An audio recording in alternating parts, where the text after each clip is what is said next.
The mess hall buzzed with the usual lunchtime chaos. Metal trays clattering, soldiers laughing, the smell of institutional food hanging in the air. Lieutenant Kara Reynolds sat alone at the corner table, methodically working through her meal while reviewing mission parameters on her tablet. Her dark hair was pulled back in a regulation bun, her uniform crisp, despite the sweltering heat that plagued the Joint Forces base in Djibouti. 3 tours in Afghanistan and 2 in Syria, yet her fellow officers barely knew her name. That's exactly how she wanted it. The fewer questions, the better. Across the room, Marine Sergeant Marcus Dawson was holding court with his squad, his booming voice carrying over the din as he recounted their morning training exercise. The alcohol on his breath wasn't regulation, but nobody seemed inclined to call him on it. His reputation as a decorated combat veteran gave him certain liberties. "I'm telling you, these joint exercises are bullshit," Dawson announced, draining his water bottle that everyone knew contained something stronger. "Especially with the Navy. What did they know about real combat? Bunch of button pushers sitting on ships." Reynolds kept her eyes down, focusing on her tablet. The mission brief from Colonel Eileen Collins had come in at 0400, unusual timing that suggested urgency. A hostage situation in Somalia, American aid workers caught in the crossfire of warlord politics. Standard extraction protocols wouldn't work. This required something more specialized. Dawson's voice grew louder as he noticed Reynolds. "Speaking of which, what's with all these women officers they keep sending? This ain't a social experiment, it's war."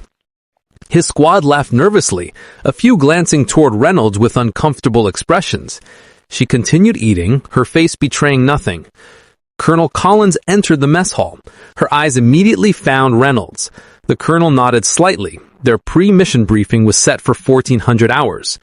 Only 5 people on the entire base knew what Reynolds really did, and Collins was one of them. "Hey, Navy," Dawson called out, pushing away from his table. His squad mates tried to pull him back, but he shrugged them off, weaving slightly as he approached Reynolds. "You pencil pushers don't know what it's like out there. My men died while your kind was filing paperwork." "I'm sorry for your loss," Reynolds said quietly, returning to her tablet. Something in her dismissal triggered Dawson's rage. "Don't you ignore me when I'm talking to you."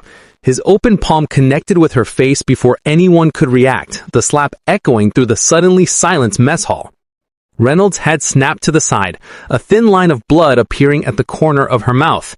The tablet clattered to the floor. For 3 heartbeats, she didn't move. Then, with deliberate slowness, she stood. At 5'8", she was still shorter than Dawson, but something in her posture made him take a step back. She wiped the blood with her thumb, studying it with detached curiosity. Colonel Collins was already moving across the room, her phone to her ear. "We have a situation."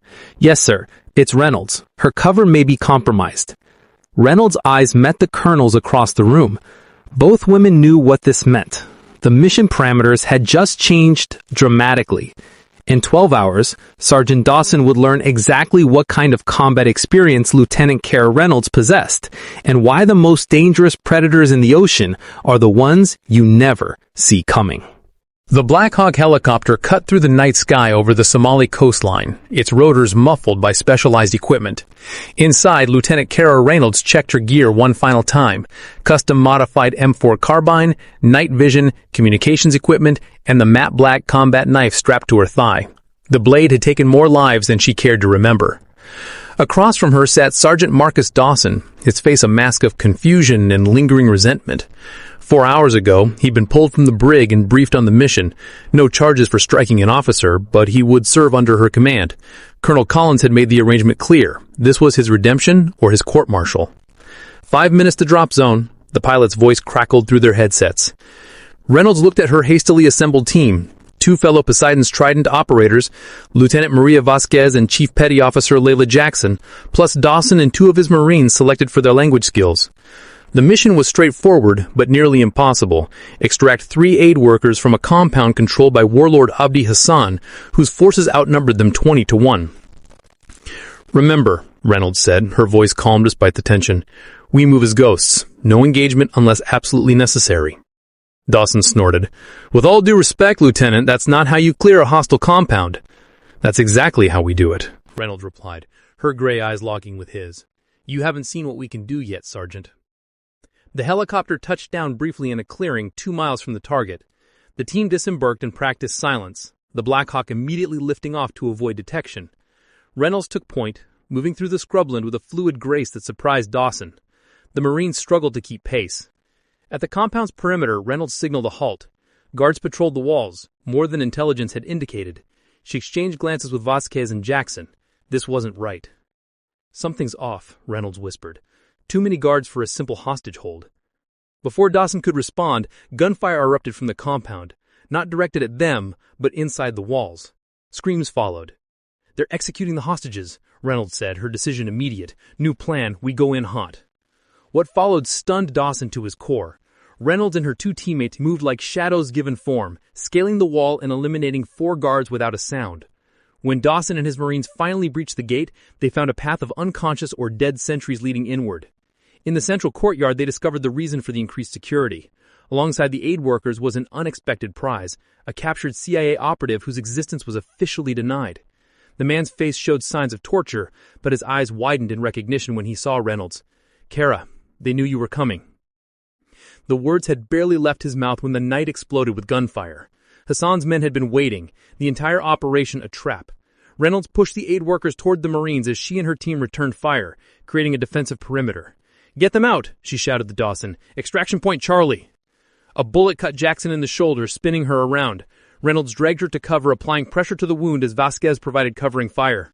"Go with them," Reynolds ordered Jackson. "Vasquez and I will hold them off." "That's suicide," Dawson protested, firing over the barricade. Reynolds met his gaze, and for the first time he saw something beyond the cool professional. A warrior's resolve that chilled him. "This is what we're trained for, Sergeant. This is Poseidon's trident." As Dawson reluctantly retreated with the hostages and wounded Jackson, he witnessed Reynolds and Vasquez engage the enemy with a lethal efficiency he had never seen in 12 years of combat. They moved in perfect synchronization, communicating without words, each shot finding its mark. The last thing he saw before disappearing into the darkness was Reynolds standing her ground against overwhelming odds, blood streaming from a gash on her forehead, her knife flashing in the muzzle flare as she fought to buy them time, a warrior unlike any he had ever known. Dawn broke over the horizon as the extraction helicopter thundered toward the emergency rendezvous point. Sergeant Dawson crouched in the scrubland, one arm supporting the wounded Chief Petty Officer Jackson. His eyes scanned the terrain for any sign of Reynolds and Vasquez. The 4 rescued hostages huddled nearby, the CIA operative among them still insisting they couldn't leave without Reynolds. 5 minutes, the pilot's voice crackled through Dawson's comm.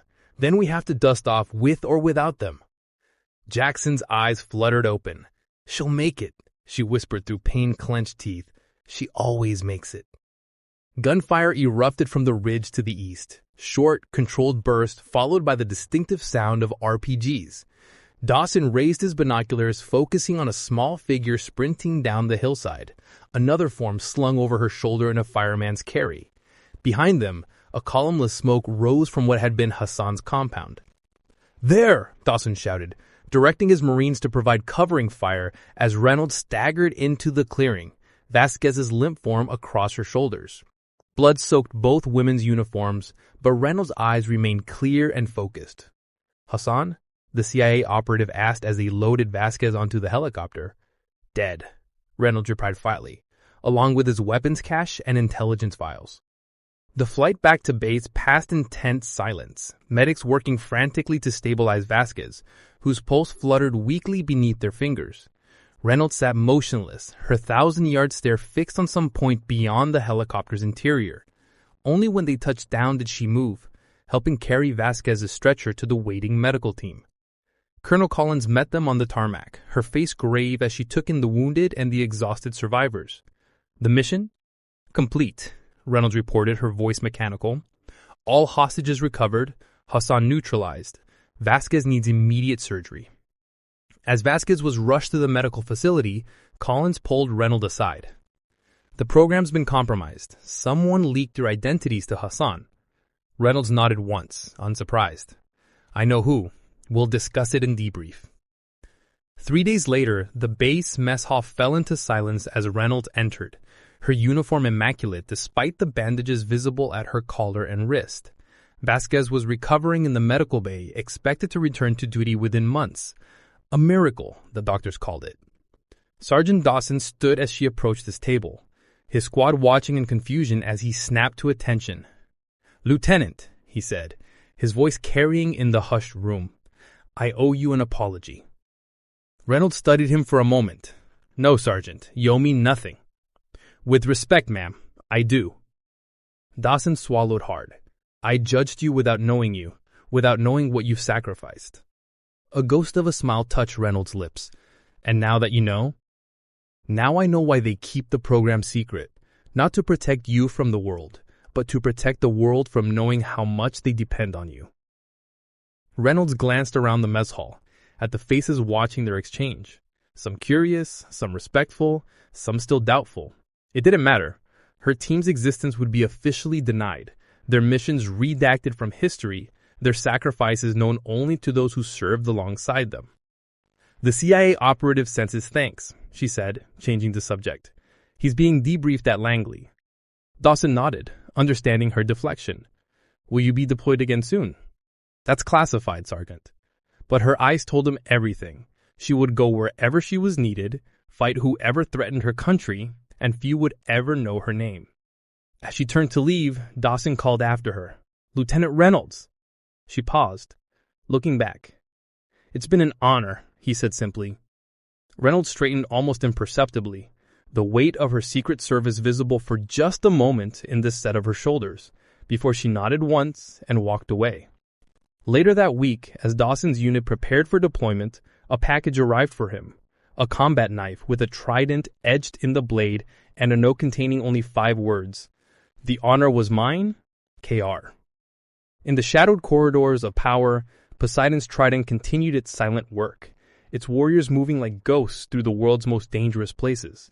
And if sometimes in forward operating bases or mess halls across the globe, a Marine told the story of a female lieutenant who fought like 10 men and saved his life, few believed him, which was exactly as it should be.